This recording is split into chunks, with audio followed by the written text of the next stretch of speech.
జనతా పార్టీలో ఈరోజు అచ్చంపేట మాజీ శాసనసభ్యులు గువ్వల బాలరాజు గారికి సాదరంగా భారతీయ జనతా పార్టీ కుటుంబంలోకి స్వాగతం తెలుపుతున్నారు మన రాష్ట్ర అధ్యక్షులు ఎన్ రామచంద్రరావు గారు. వారిని ఇప్పుడు భారతీయ జనతా పార్టీలోకి గువ్వల బాలరాజు గారిని సాదరంగా ఆహ్వానిస్తూ కండువా కప్పి వారిని భారతీయ జనతా పార్టీలోకి ఆహ్వానించడం జరుగుతూ ఉంది. వారికి స్వాగతం, సుస్వాగతం.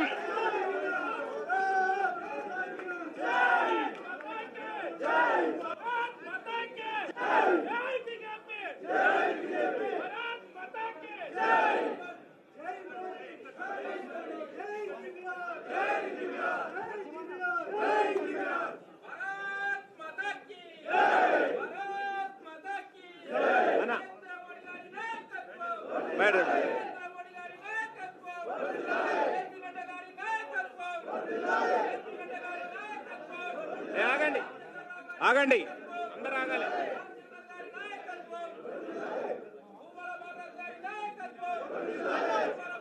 తర్వాత